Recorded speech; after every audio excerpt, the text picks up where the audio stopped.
Okay, this video is called Analysis of the Dems VP pick. Okay, so they picked this guy by the name of Tim Walz.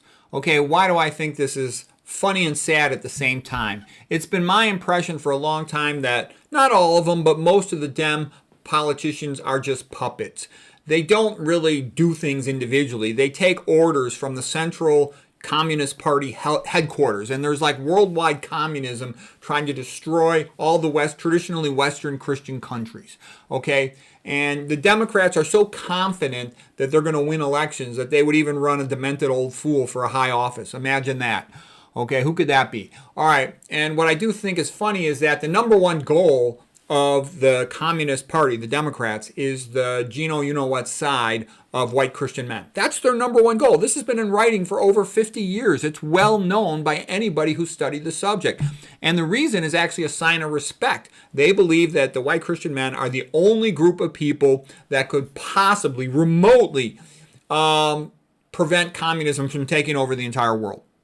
Okay, they think that all the other ethnic groups and gender groups, whatever, are too small in number or too weak for some other reason or too stupid or whatever it is. They just think that once the white Christian man has been destroyed, you-know-what sided, that everyone else will be easy. Because there's some people right now who might think, oh, well, so what if they get rid of Whitey? We're going to be okay. No, if you look at the Georgia you-know-what's guide, you-know-what stones, they've already said it a long time ago and put it in writing. They want to reduce the world's population by 95%, okay? They basically just want to have a Communist Party plus some slaves and leave it at that. Okay, and there's all this, dehumanizing BS. They want to get rid of the traditional heterosexual family. They don't want children to be owned by their parents. Basically, their philosophic system is atheistic Darwinism because atheistic Darwinism says survival of the fittest, might is right. And basically what that comes down to in the modern world is money is right because money is power in the modern world. So basically the Communist Party has a lot of money and their attitude is, look, all these other stupid people, the proles, they're really just, a wasted life. It's like the old 1930s vocabulary, life not worth living. And just like a farmer owns the farm animals, their livestock, that's how they view the proles. And for example, if a farmer owns a cow and the cow has a calf, to the cow, that's their baby. But to the farmer, no. The calf is to be sold for veal. Okay, and so what I'm trying to say is that's how they view humans. All right, and if you don't think that's the truth, then you haven't been studying your history. Okay.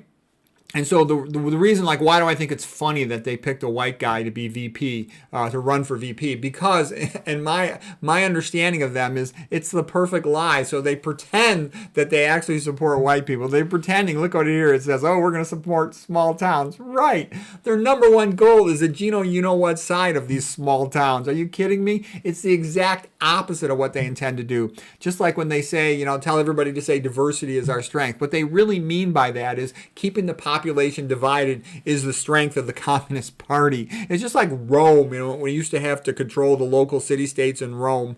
In Italy, what we now call Italy, they would just want them, not getting along. They would divide and conquer, so to speak. And they don't even like families because they see family, the people are too united. So they want to divide and conquer individual families.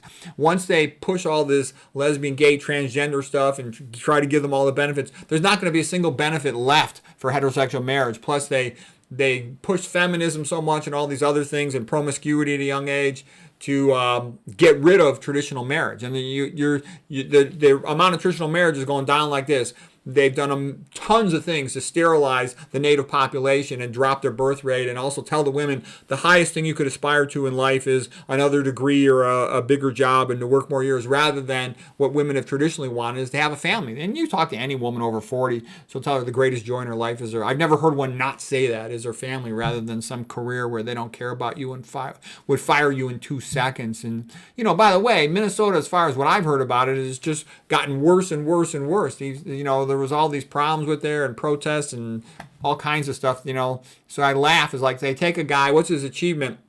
That he destroyed Minnesota and now he's going to help, destroy the rest of the USA. Communism is just a euphemism for slavery, okay?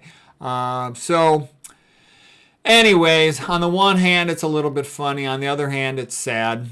So I don't know, sort of like the centralized Communist Party. They're so smart. They use language, they use vocabulary. It's Orwellian. It's also like Brave New World stuff out of Aldous Huxley. They're really highly intelligent. I admire their strategy is just brilliant, okay? And then the average, gap-toothed Christians walking around with an IQ of about 95. Oh, everything's fine. Everything's fine. America's not even America anymore. America was founded as a Christian republic, 1776, with the Declaration of Independence and the subsequent Constitution. It's not that anymore. America now is under communist dictatorship, and we're all heading into slavery.